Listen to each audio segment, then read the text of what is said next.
Hello everyone, সবাই তোমরা কেমন আছো? আশা করি সবাই ভালো আছো। আমিও খুব ভালো আছি। আর নতুন একটি ব্লগ নিয়ে আসলাম। আর আজকে দিনটা কিন্তু খুবই সুন্দর, মেঘলা মেঘলা দিন। আজকে আমি অনেক সকালে ঘুম থেকে উঠেছি, তো এখন বাজে সকাল 7টা। তো এখন আমি আরাপের জন্য একটু দুধ বানিয়ে দেব, যেহেতু ও সকালবেলা একটু ক্ষুধা পায়। আর সব সময় ও সকাল 6টা বা 7টা বাজে উঠে উঠে একটু দুধ খেয়ে আবার ঘুমিয়ে যায়। তবে আগের মতন আর এত ফিডার খায় না, যেহেতু ও বড় হচ্ছে, তাই দিনে একবার নালে রাতে একবার খায়। তো এই তো এখন আমি ওর জন্য ফিডারটা বানিয়ে দিচ্ছি।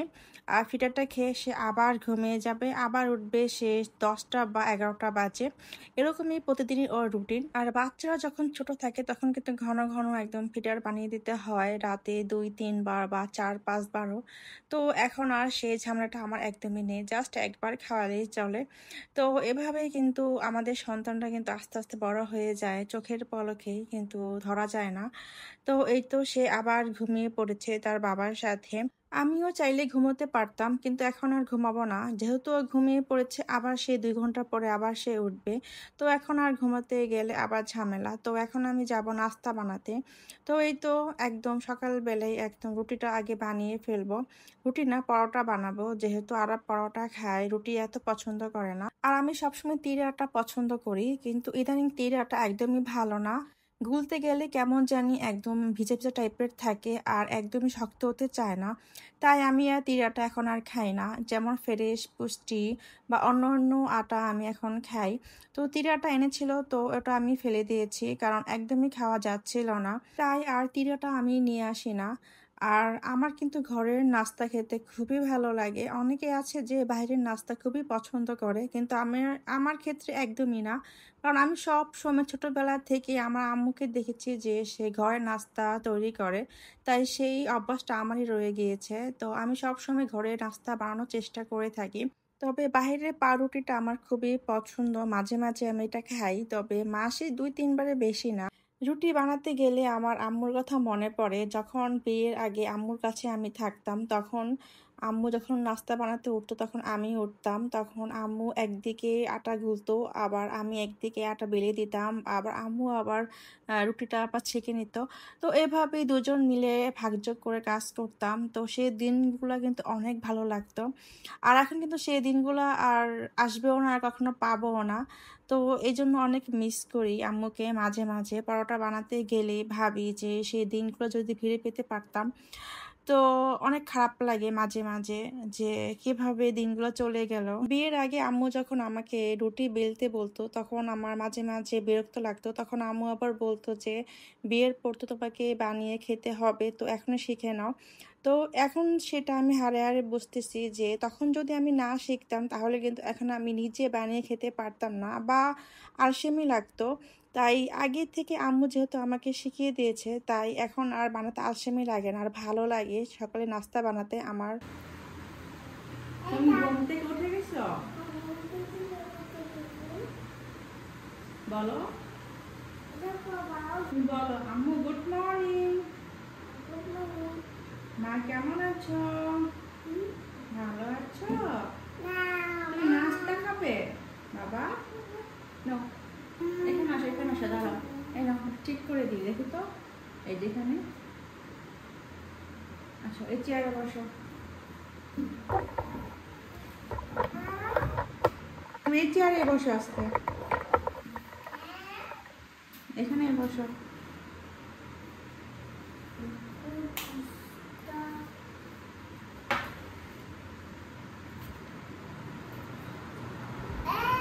কি বাবা? কখন?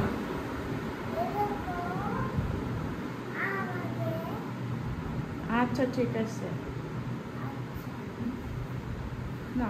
বিসমিল্লাহ, বিসমিল্লাহ বলো। মজা লাগে? এটা হচ্ছে আরবের সকালের নাস্তা। এটা দিয়ে আমি মোবাইলটা রেখেছি।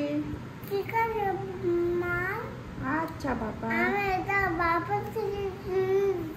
হ্যাঁ, 12 নম্বর থেকে তুমি আমাকে কিনে দিয়েছ। আচ্ছা ঠিক আছে, না।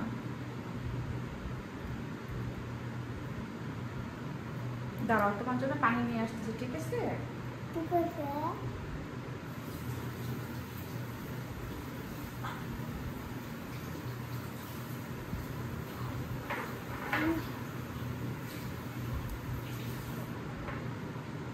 বাবা খাইবে।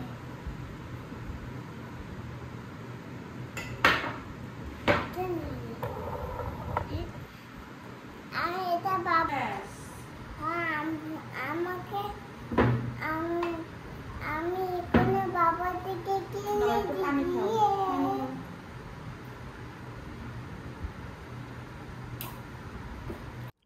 আর আজকে আমি দুপুরে রান্না করব ঠিক করেছি মুরগির মাংস আর পোলাও। তো এই তো এখন আমি মুরগিটা ফ্রিজ থেকে বের করে ভিজিয়ে রাখবো যাতে ডিফ্রস্ট হয়ে যায়। আর রাত্রে কিন্তু আমাদের মুরগিটা কেনা হয় সব সময়, যখন আমি রান্না করি তখন তার আগের দিন রাত্রে আমরা কিনে নিয়ে আসি। তো এই তো এখন এটা ভিজিয়ে রাখবো পানিতে। আর এখন আমি পেঁয়াজগুলো রেখে দেব। আগে আমি কিন্তু পেঁয়াজগুলো রেখে দিতাম একদম ক্যাবিনেটের ভিতরে, তো তখন কিন্তু দেখতাম যে পেঁয়াজগুলো কেমন গন্ধ হয়ে যাচ্ছে, আবার পচে পচে উঠছে। তো এখন আমি এই ঝুড়িতে রাখি যাতে পেঁয়াজগুলো একটু বাতাস পায় আর ভালোভাবে থাকে। তো এভাবে রাখা কিন্তু দীর্ঘদিন ধরে ভালো থাকে।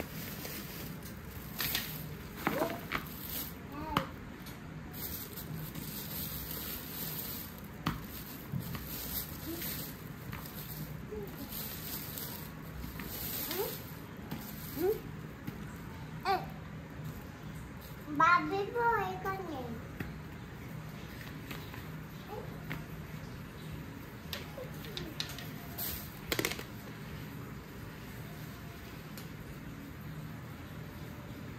মুরগিটা ডিফ্রস্ট হয়ে গিয়েছে, তো এখন আমি ভালোভাবে সুন্দরভাবে ধুয়ে নেব।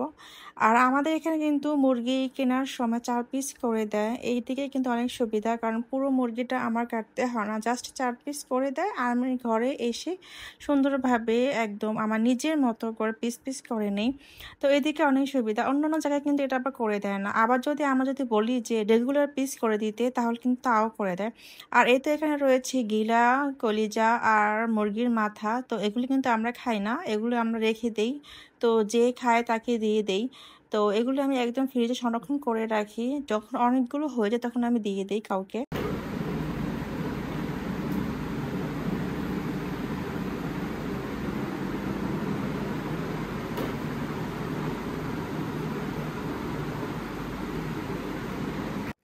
এই তো মুরগিটা আমি রেগুলার পিস করে নিলাম, এখন ভালোভাবে ধুয়ে নেব। আর মুরগির পা গুলো এখন আমি গরম পানিতে ভালোভাবে ছুলে নেব।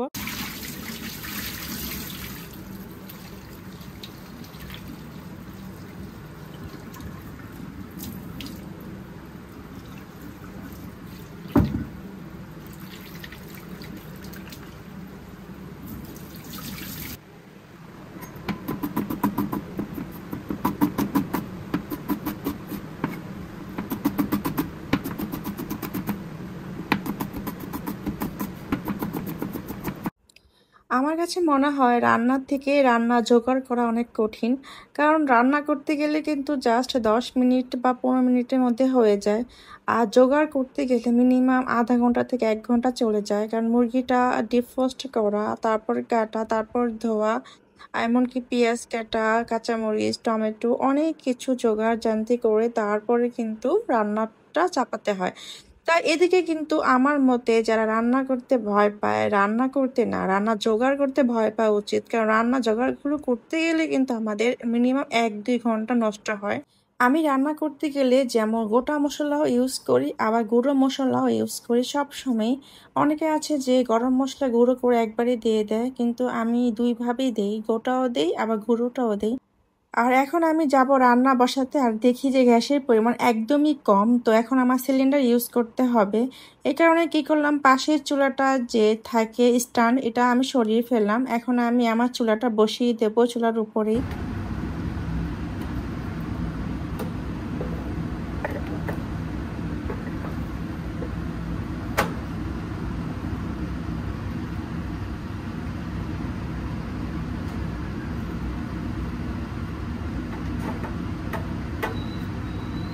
এই তো তো রান্না জোগাড় করা শেষ। তো এখন আমি ঝটপট করে রান্নাটা করে নিচ্ছি।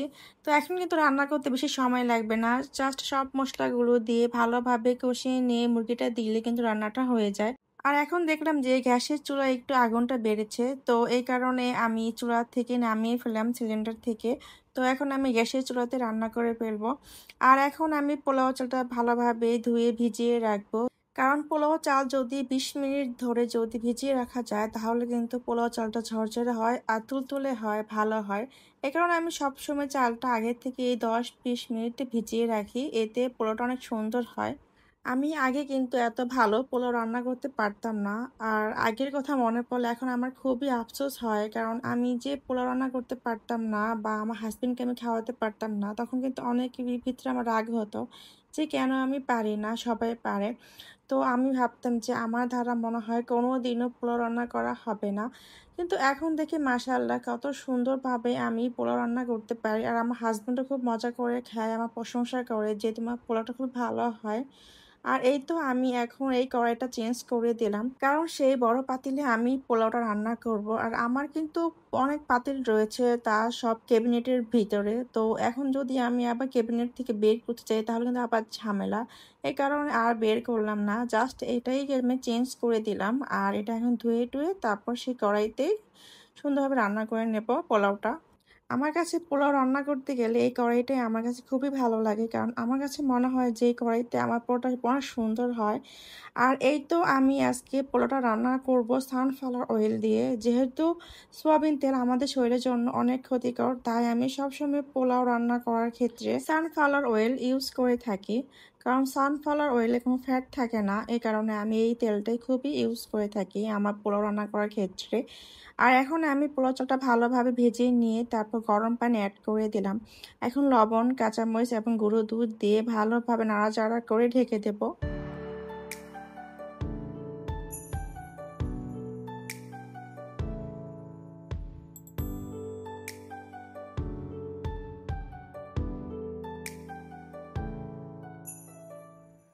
তো এই দেখো পোলাওটা কত সুন্দর ঝরঝরা টাইপের হয়েছে। তো পোলাওটা আমার হয়ে গিয়েছে, তো এখন আমি টেবিলে সার্ভ করে দেব। আর এই তো সুন্দরভাবে এখন সার্ভ করে নিচ্ছি। তো এই তো পোলাও নিয়ে আসলাম, আর এখন মুরগির মাংস, আর সাথে থাকবে সিম্পল একদম সালাদ, শসা আর টমেটো কাঁচামরিচের মাখা। তো এই তো আজকে আমরা দুপুরে লাঞ্চ মেনু রেডি। তুমি কি খেয়েছো, নাস্তা খেয়েছো?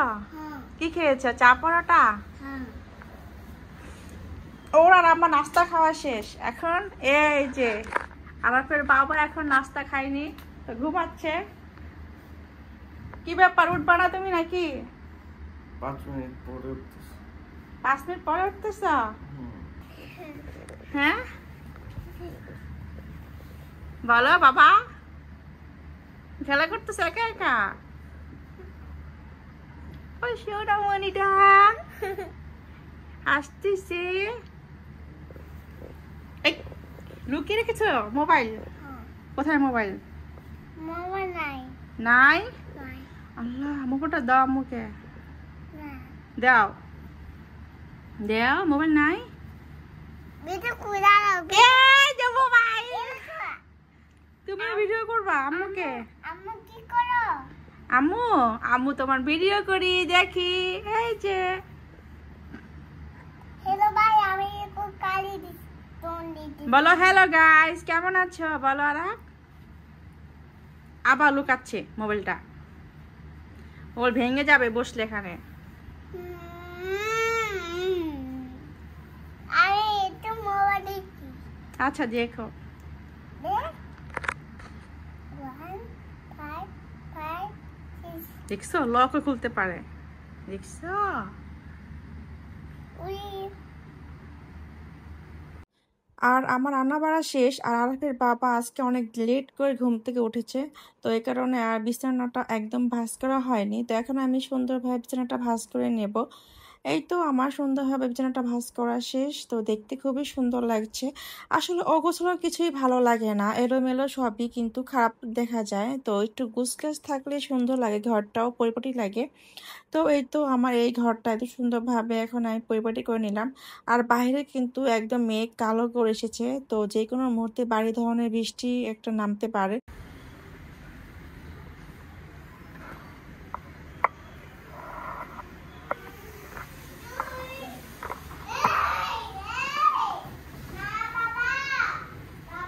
এই তো পাশের রুমটাও আমি ক্লিন করে নিলাম।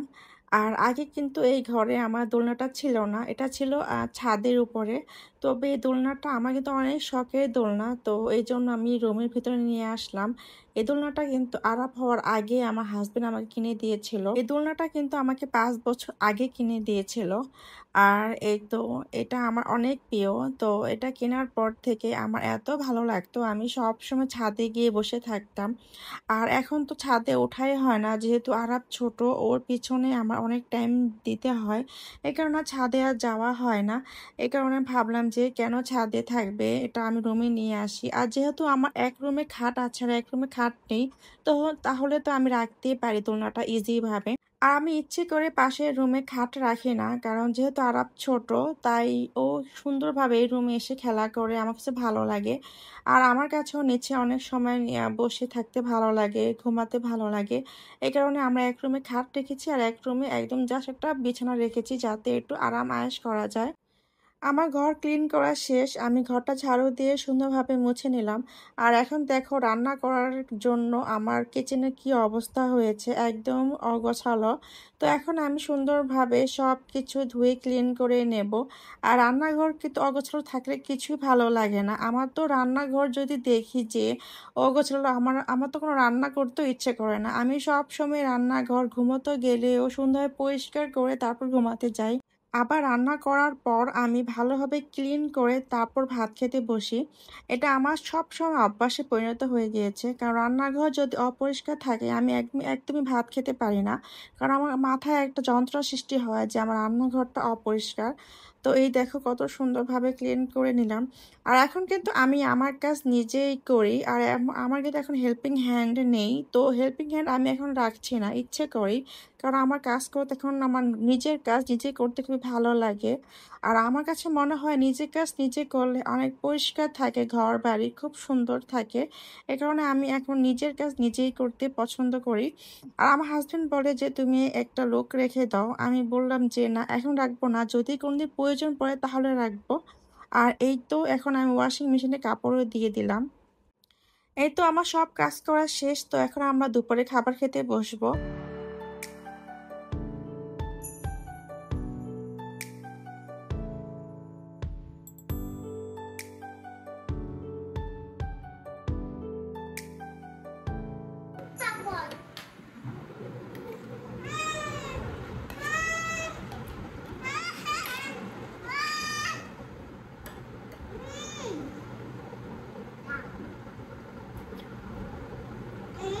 রাখবি রাখবি। সব তো আর দেখেও না।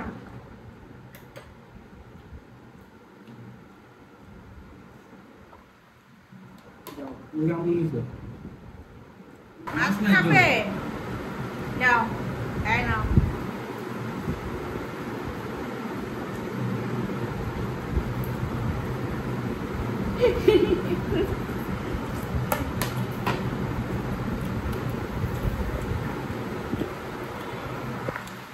আরা মজা লাগে? আরো খাবো। আচ্ছা দিতেছি। না কি বলছো?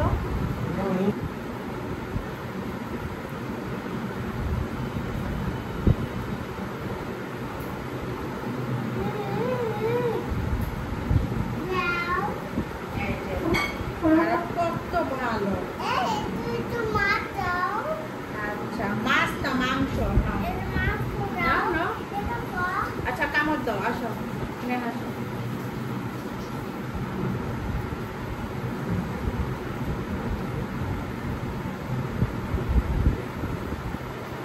দুপুরে আমাদের খাওয়া দাওয়া শেষ, তো এখন আমি টেবিলটা ভালোভাবে মুছে নিচ্ছি। আর এই টেবিলটা ক্লিন করার পর আমার কাজ শেষ, তো আজকের মতন আমার এখানে কাজের সমাপ্তি।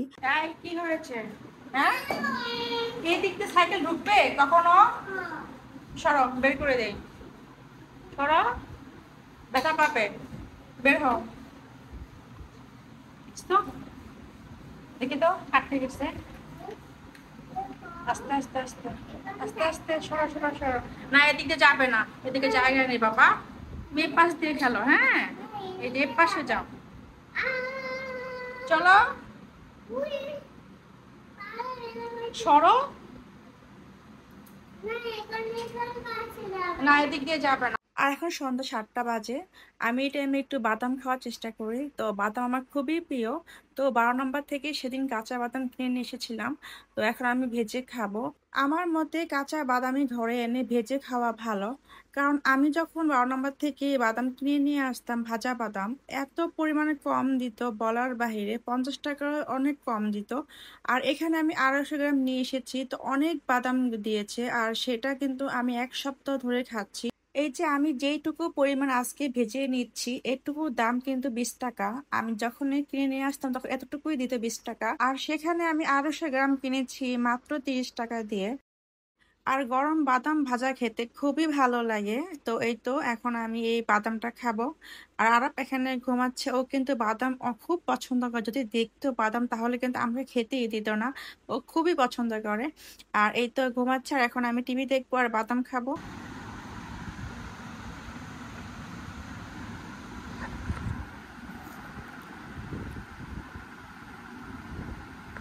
আর এখন বাজে রাত 9টা। তো এখন আমি যাব আমার জন্য একটা ব্রেসলেট কিনতে। তো দীর্ঘদিন ধরে ভাবছিলাম যে আমার জন্য একটা ব্রেসলেট কিনবো, তো আজকে সেদিনটা এসে গেল। তো আমি আজকে তো অনেক খুশি। তো এই তো এসে পড়লাম আমি এখন জুয়েলার্সের দোকানে।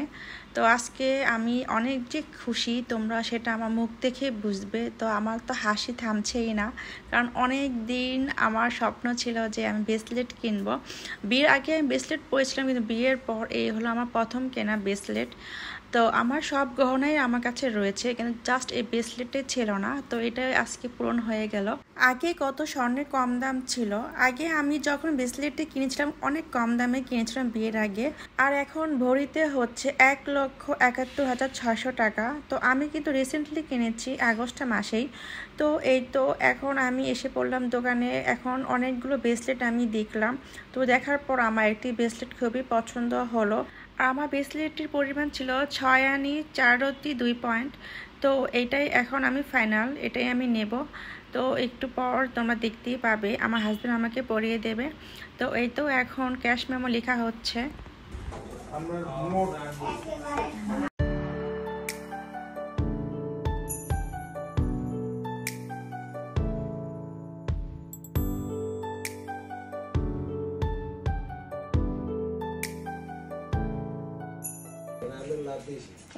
কি নাম ভাইয়া? আলামিন।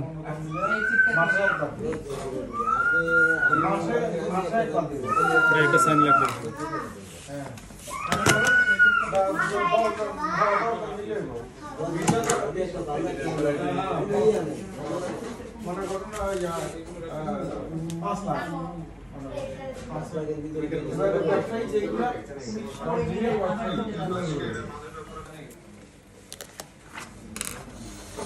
না কেন বিসমিল্লাহ সর্বশেষ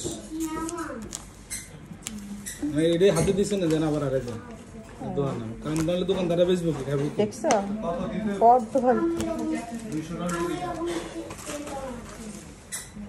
ভাই কিন্তু রুম তাহলে আজকে ভিডিও এই পর্যন্তই। যদি ভালো লেগে থাকে তাহলে অবশ্যই সাবস্ক্রাইব করবে। সবাইকে tata, bye bye, good night.